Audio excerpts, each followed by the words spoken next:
Mr. Bennet's property consisted almost entirely in an estate of £2,000 a year, which, unfortunately for his daughters, was entailed, in default of heirs male, on a distant relation, and their mother's fortune, though ample for her situation in life, could but ill supply the deficiency of his.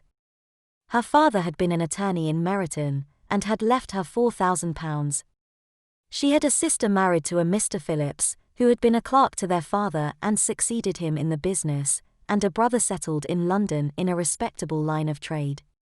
The village of Longbourn was only 1 mile from Meryton, a most convenient distance for the young ladies, who were usually tempted thither 3 or 4 times a week, to pay their duty to their aunt and to a milliner's shop just over the way. The 2 youngest of the family, Catherine and Lydia, were particularly frequent in these attentions. Their minds were more vacant than their sisters', and when nothing better offered, a walk to Meryton was necessary to amuse their morning hours and furnish conversation for the evening, and however bare of news the country in general might be, they always contrived to learn some from their aunt. At present, indeed, they were well supplied both with news and happiness by the recent arrival of a militia regiment in the neighbourhood. It was to remain the whole winter, and Meryton was the headquarters. Their visits to Mrs. Phillips were now productive of the most interesting intelligence. Every day added something to their knowledge of the officers' names and connections. Their lodgings were not long a secret, and at length they began to know the officers themselves. Mr. Phillips visited them all, and this opened to his nieces a store of felicity unknown before.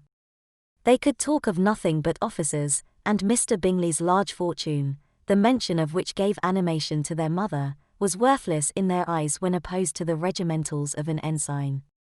After listening one morning to their effusions on this subject, Mr. Bennet coolly observed, "From all that I can collect by your manner of talking, you must be 2 of the silliest girls in the country. I have suspected it some time, but I am now convinced." Catherine was disconcerted, and made no answer, but Lydia, with perfect indifference, continued to express her admiration of Captain Carter, and her hope of seeing him in the course of the day, as he was going the next morning to London. "I am astonished, my dear," said Mrs. Bennet, "that you should be so ready to think your own children silly. If I wished to think slightingly of anybody's children, it should not be of my own, however. If my children are silly, I must hope to be always sensible of it. Yes, but as it happens, they are all of them very clever. This is the only point, I flatter myself, on which we do not agree. I had hoped that our sentiments coincided in every particular, but I must so far differ from you as to think our 2 youngest daughters uncommonly foolish. My dear Mr. Bennet, you must not expect such girls to have the sense of their father and mother. When they get to our age, I dare say they will not think about officers any more than we do.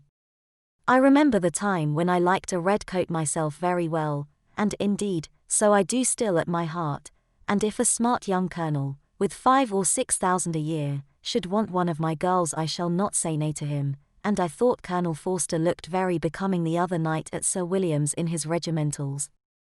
"Mamma," cried Lydia, "my aunt says that Colonel Forster and Captain Carter do not go so often to Miss Watson's as they did when they first came. She sees them now very often standing in Clark's library." Mrs. Bennet was prevented replying by the entrance of the footman with a note for Miss Bennet. It came from Netherfield, and the servant waited for an answer. Mrs. Bennet's eyes sparkled with pleasure, and she was eagerly calling out, while her daughter read, "Well, Jane, who is it from? What is it about? What does he say? Well, Jane, make haste and tell us, make haste, my love." "It is from Miss Bingley," said Jane, and then read it aloud. "My dear friend, if you are not so compassionate as to dine today with Louisa and me, we shall be in danger of hating each other for the rest of our lives, for a whole day's tete-a-tete between 2 women can never end without a quarrel. Come as soon as you can on receipt of this. My brother and the gentleman are to dine with the officers. Yours ever, Caroline Bingley." "With the officers," cried Lydia. "I wonder my aunt did not tell us of that." "Dining out," said Mrs. Bennet, "that is very unlucky." "Can I have the carriage?" said Jane. No, my dear, you had better go on horseback, because it seems likely to rain, and then you must stay all night. That would be a good scheme, said Elizabeth, if you were sure that they would not offer to send her home. Oh. But the gentlemen will have Mr. Bingley's chaise to go to Meryton, and the Hursts have no horses to theirs. I had much rather go in the coach. But, my dear, your father cannot spare the horses, I am sure. They are wanted in the farm, Mr. Bennet, are they not? They are wanted in the farm much oftener than I can get them. But if you have got them today, said Elizabeth, my mother's purpose will be answered. She did at last extort from her father an acknowledgment that the horses were engaged. Jane was therefore obliged to go on horseback, and her mother attended her to the door with many cheerful prognostics of a bad day. Her hopes were answered. Jane had not been gone long before it rained hard. Her sisters were uneasy for her, but her mother was delighted.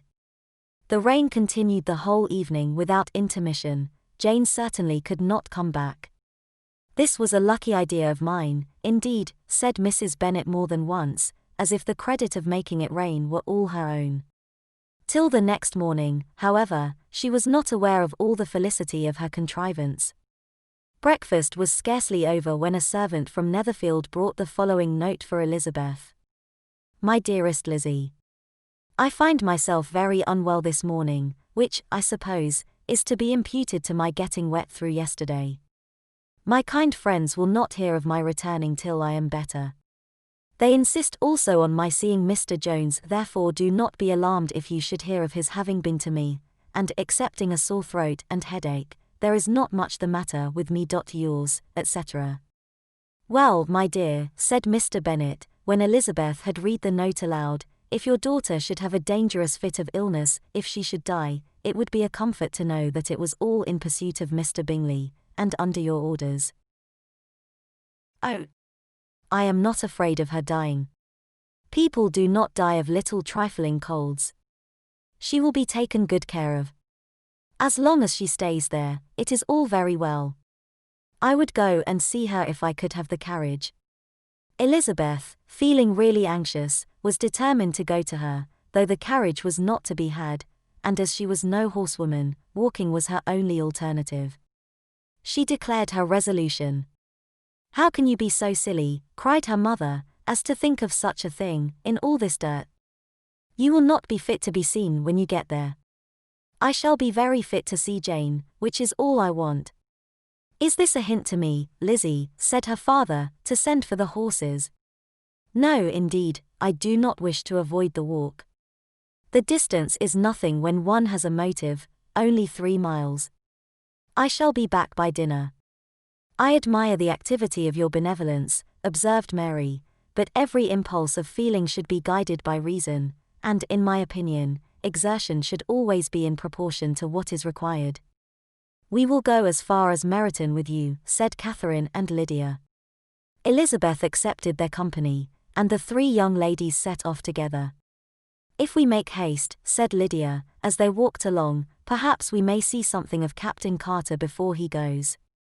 In Meryton they parted. The 2 youngest repaired to the lodgings of one of the officers' wives, and Elizabeth continued her walk alone, crossing field after field at a quick pace, jumping over stiles and springing over puddles with impatient activity, and finding herself at last within view of the house, with weary ankles, dirty stockings, and a face glowing with the warmth of exercise.